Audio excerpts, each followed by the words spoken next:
Hello ladies and gentlemen and welcome to the School of Science. My name is Luke and today I'm going to be talking about the new home kit, goalkeeper's kit and training kits. Now I haven't got the training kits on screen but we will get them on there a little bit later on, so I will sort that out once we just finish talking about these two. Right, so about the home kit. Main thing you're going to see right now is the new shirt sponsor being stake.com. Now they are a betting website and one I personally am kind of in the middle on. I'm not for them, but I'm also not against them. I'm not for them just for the fact that I'm not a betting person. I do the occasional Grand National bet when that came around, but to be honest, that's more just in the sense of tradition. Sounds contradictory and hypocritical of me, I know, but that is literally the only bet I ever do, and it's never more than anything, say, £5 each way on a single horse that I like the name of. And the main other one, actually, is the severe lack of yellow this time around. So if you remember, the previous home kit has got like a little accent of yellow across it and everything. This has been a tradition of Everton's for quite a while actually. So I think the last two kits we've actually had, no, sorry, that's a lie. So last season's kit and a few seasons back when we had the last season of Lukaku. So before we went from Chang to Sport Pisa, we had a yellow accent along there as well, and it was around the collar if I'm not mistaken.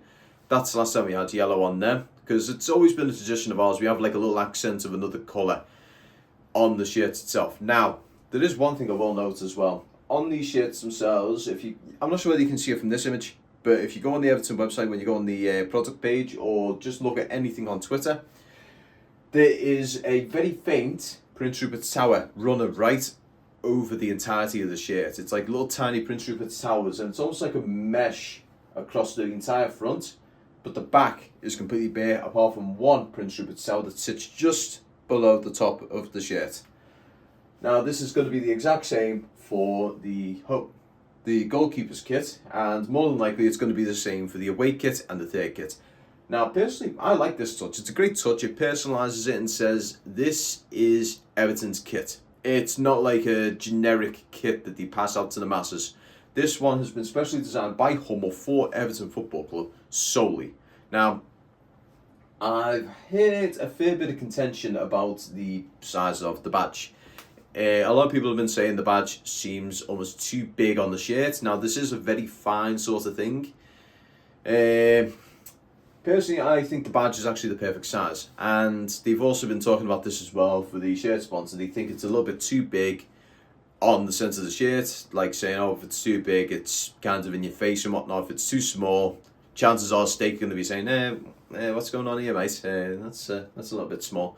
But in all fairness, I'll probably say it's about the same sort of area as how Chang used to have it. So it's a decent size, don't get me wrong, but it's not too big. And granted, it's actually a bit of a unique sort of shirt logo. Like for the past couple of them with Sport Pisa and Kazoo, it's just been a very basic sort of design that runs right across the middle. So having it a little bit like this is actually a nice little touch, I'll be honest. And to tell you the truth, this is paying the bills for Everton, so I'm not going to argue too much about it. Now, going over to the goalkeeper's kit. Now, this one's a bit of an interesting one, just because when I first saw leaks of it, it just looked like stripes. I thought it was just going to be another iteration of just stripes on the goalkeeper kit, like what we had last season. This, though, is something else. It's stripes, but it's also distorted. It's almost like zebra stripe camouflage, if I'm not mistaken, where it goes across, but it also cuts across as well. So it's something that is actually a little bit difficult to look at. Now, I would say in a match sort of situation, in terms of a psychological effect, there'd be very little to none, because a footballer, when they're at the box, the only thing they're thinking of is ball, net. That's it. So in that sort of iteration, I'm not sure how much that'll work, but to tell you the truth, it's eye-catching. And I know a lot of the kids love to wear the goalkeeper kit, so this is definitely one I think a lot of kids will be going for. Now, there is one thing. With these kits, they have got the kids' options, but they have not got the Stake logo. And I've also been checking the site just now, and they can do the kids' kits up to XXL. So if you're a fairly lean or a smaller chap who doesn't want Stake on the front of their shirt, you can try the kids one. So try a kids XL or a double XL and see how that fits, because a kids double XL, if I'm not mistaken, is about the same sort of diameters as a man's large. Now don't hold me to that one, I'm just going from memory, because I remember Nike was very similar with this as well.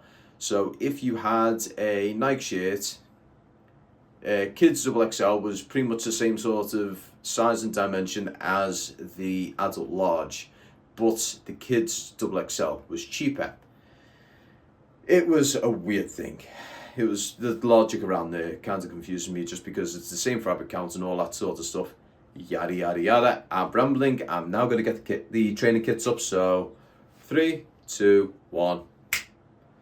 Okay, so we have the training kits just here. So we've got this one here, which is it's a decent one actually. It's a nice lilac and white sort of combination. So the color combination itself, it's very familiar to how we had when we had that Reece Jones special shirt. Now Cameron at the not school of science, sorry, I'm self-promoting it. So Cam at the Mighty Blues, he actually mentioned this one, and when I was here, I was like, that's where I remember it from. So it was very similar to that. The only difference being with those ones, he adds a bit of a golden print to them around the badge, the shirt provider, and the shirt sponsor had like a golden tint to them. These have got a just standard white one, and to tell you the truth, they're a decent little set as well. One thing I will note as well is the arrows or chevrons. I'm not sure what the actual correct term for them is. I'm just going to call them arrows. The arrows actually run right down on this shirt, whereas with the home shirt, it's only about 2 or 3 that are just straight across the top. Now, with the long sleeve version of both of these, what you end up getting, instead of it just being chevrons or arrows running from the top to there, they actually leave them out there, and they're actually just on the forearms themselves. So if you're into that sort of thing, personally I prefer just the normal shirt. I might actually get the jacket or long sleeve version of this one because I do like it. I'm not completely sold on the lines themselves, but I think this one in particular, so the navy blue and orange one, is really, really nice. It's a contrasting colour, but just works so well. So this one I would be definitely using as a gym top or just a general going out top. Now, just one thing to bear in mind, the training kits are £35 a piece. The home and goalkeepers kits are £60 a piece for the short sleeved, £65 for the long sleeved, and it's extra if you were to put names on the back. Now, I would feel terribly sorry for anyone who has got Richarlison on the back of one of these shirts, because oh dear. Now, looking at these kits and everything, they are a cracking little set of kits. I do hope to see, I hope to see a little bit more variety though as well when it comes to the away and third kits, because we've sort of stuck to tradition when it comes to the home kit. I know the away and third kits, you can actually be a little bit more can experiment with them a little bit more. What I wouldn't mind to see, a flat white sort of away kit. Now, granted, we had something similar to that last season where we had the white kit, but it had the lines running, the arrows running straight down the middle. It almost looked like someone run over with a bloody bike. That was what people said to me anyway. I personally like the kits in all honesty. I just never really got around to getting one. But what I wouldn't mind seeing though is them to go a little bit overboard. Get a white one. I mean, if you look back, I remember one in particular being the 07-08 away kit. It was just a flat white one with like black accent. That I would love to get again. Now, granted, we have had one of those in the form of a training kit, but I want one as an away kit that we wear and play in. And maybe for the third kit, I think just go absolutely crazy. Go full neon if you need to, because the third kit we don't wear as much. Now, granted, last season we wore the third kit more than we wore the away kit. Explain that to me how, I don't know. But I think this season, though, the third kit should be one where Hummel just say, you know what, let's just go absolutely ape with this one and just make it whatever and see what sticks. That's something I would love for them to do. But in any case, guys, I have rambled on way too much. I am now going to leave you guys to it. There is going to be a couple more videos regarding some things that have happened around Everton recently, so expect to see them very soon because they're going to be coming up not too far after this one. But in any case, guys, thank you very much for watching, and I'm going to see you all in the next video. Peace.